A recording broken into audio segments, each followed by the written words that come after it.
Hello friends, आज हम लोग भारत में ये पढ़ेंगे। भारत में यूरोपीय कंपनियां को याद करने की ट्रिक है। पेड कर दे फीस। पी से पुर्तगाल, ई से इंग्लैंड, डी फिर डच, कर से कुछ नहीं होगा, दे फिर डेनमार्क, पी से फ्रेंच, सा से स्वीडिश। पुर्तगाल ईस्ट इंडिया कंपनी, इसकी स्थापना 1498 ईस्वी में हुई। 1498 ईस्वी में वास्को डी गामा भी भारत आया था। ब्रिटिश ईस्ट इंडिया कंपनी, इसकी स्थापना 31 दिसंबर 1600 को हुई। डच ईस्ट इंडिया कंपनी, इसकी स्थापना 1602 ईस्वी में हुई। डेनमार्क ईस्ट इंडिया कंपनी, इसकी स्थापना 1616 ईस्वी में हुई। फ्रेंच ईस्ट इंडिया कंपनी, इसकी स्थापना 1664 ईस्वी में हुई। स्वीडिश ईस्ट इंडिया कंपनी, इसकी स्थापना 1731 ईस्वी में हुई। पुर्तगाल ईस्ट इंडिया कंपनी, इसकी स्थापना 1498 में हुई। 17 मई 1498 को पुर्तगाली नाविक वास्को डी गामा केरल के कालीकट बंदरगाह पर पहुंचा। वहां का शासक जेमरीन ने उसका बहुत स्वागत किया और उसकी जहाज को मसालों से भर दिया। इन मसालों के अतिरिक्त वास्को डी गामा कुछ और ली मसाले खरीदे थे, जिसे वह यूरोप में बेचकर 60 गुना मुनाफा कमाया। 1502 ईस्वी में वास्को डी गामा पुनः भारत आया। 1502 ईस्वी में वास्को डी गामा पुनः भारत आया। एक बार 1498 में आया था और एक दूसरी बार 1502 ईस्वी में। 1503 में पुर्तगालियों ने कोची का किला जीत लिया। 1503 ईस्वी में पुर्तगालियों ने कोची का किला जीत लिया। सोचिए दोस्तों, पुर्तगाली विदेशी आए और हमारे भारत में का किला जीत लिए। ये हमारे भारतीय राजाओं की आपसी फूट की वजह से हुआ।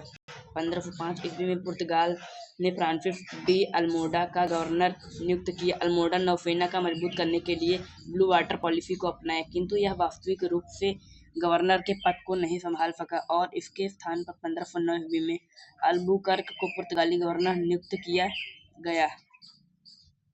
अल्बुकर्क को ही पुर्तगाली का वास्तविक गवर्नर कहते हैं। इसने बीजापुर के शासक से गोवा जीत लिया। इसका विजयनगर शासक कृष्णदेवराय के साथ अच्छा संबंध था। अल्बुकर्क ने पुर्तगाली की संख्या बढ़ाने के लिए पुर्तगालियों को भारतीय महिलाओं से शादी करने के लिए प्रेरित किया। पुर्तगाली सबसे पहले भारत आए थे और सबसे बाद में भारत छोड़कर गए। 1961 में पुर्तगाली ने ही भारत में सर्वप्रथम तंबाकू तथा आलू की खेती प्रारंभ कराई। पुर्तगालियों ने ही भारत में सर्वप्रथम 1556 ईस्वी में गोवा में प्रिंटिंग प्रेस की स्थापना किया। पुर्तगाली भारत से अधिक इंडोनेशिया से व्यापार करने में रुचि रखते थे। डच ईस्ट इंडिया कंपनी 1602 ईस्वी में जो आई थी। डच ईस्ट इंडिया कंपनी 1602 ईस्वी में आई थी। डच ने 1605 ईस्वी में मछलीपट्टनम में अपना व्यापारिक कोठी स्थापित की। इन्होंने पुलिकट में अपनी दूसरी व्यापारिक कोठी स्थापित की। इन्होंने सूरत में अपनी तीसरी व्यापारिक कोठी स्थापित की। 1759 में वेदरा का युद्ध में अंग्रेजों ने डचों को पूरी तरह पराजित कर दिया और उनकी सभी व्यापारिक कोठियों पर अधिकार कर लिया। डेनिश ईस्ट इंडिया कंपनी 1616 में आई। उन्होंने अपनी व्यापारिक कोठी केरल के त्रावणकोर में स्थापित किया। दूसरी व्यापारिक कोठी बंगाल के रामपुर में स्थापित किया। डेनिश की व्यापारिक कोठियों का विस्तार अधिक नहीं था, अतः 1545 ईस्वी में डेनमार्क ने अपनी सभी कोठियों को अंग्रेजों के हाथ बेच दिया। फ्रांसीसी ईस्ट इंडिया कंपनी, इसकी स्थापना 1664 ईस्वी में राजा लुई 14वां के समय हुई थी।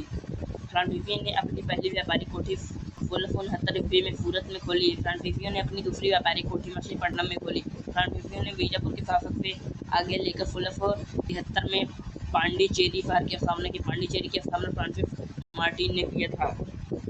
फ्रांसीसी गवर्नर डुप्ले 1742 ईस्वी में भारत में फ्रांस का गवर्नर बना। दोस्तों, आप लोग कमेंट में बताइएगा, पांडिचेरी प्रदेश है या फिर केंद्र शासित प्रदेश है। इसी के समय कर्नाटक युद्ध हुआ। 1760 ईस्वी में वाडीवास के युद्ध में अंग्रेजों ने फ्रांसीसियों को पूरी तरह से पराजित कर दिया। फ्रांसीसियों का भारत के अधिक क्षेत्रों पर अधिकार नहीं था, किंतु वे आज़ादी के बाद तक भारत में रहे और 1956 ईस्वी में भारत छोड़कर गए।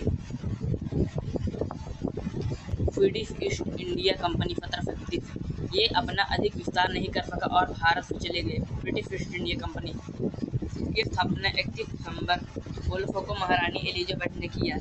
जिस समय ब्रिटिश ईस्ट इंडिया कंपनी की स्थापना हुई, इस समय मुगल गद्दी पर अकबर था।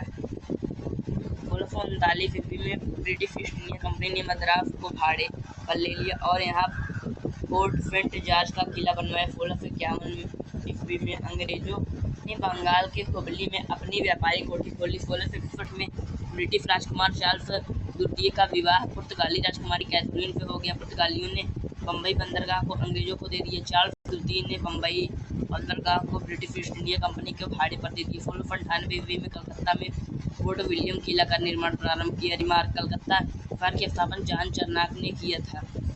1717 ईस्वी में फर्रुखसियार ने अंग्रेजों को व्यापारिक छूट दे दिया, जिसे अंग्रेजी साम्राज्य का मैग्ना कार्टा कहा जाता है। 1757 ईस्वी में प्लासी के युद्ध के बाद अंग्रेजों ने बंगाल के क्षेत्र पर अप्रत्यक्ष रूप से शासन करने लगे। यह युद्ध अंग्रेजों को बंगाल में पैर जमाने का मौका मिल गया। 1764 के बक्सर के युद्ध के बाद 12 अगस्त 1765 को अंग्रेजों एवं शाह आलम द्वितीय के बीच इलाहाबाद की संधि हुई। इस संधि के तहत अंग्रेजों ने बंगाल के क्षेत्र में द्वैत शासन लगा दिया।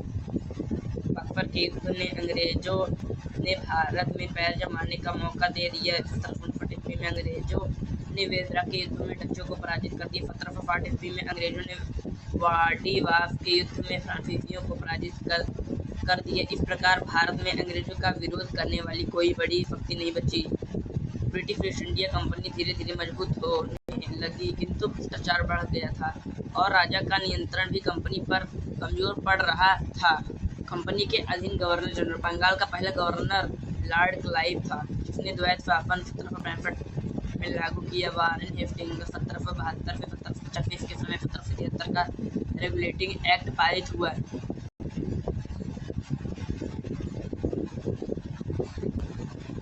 तो दोस्तों, आज की क्लास में समाप्त हुई।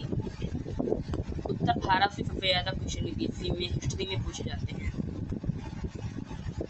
धन्यवाद।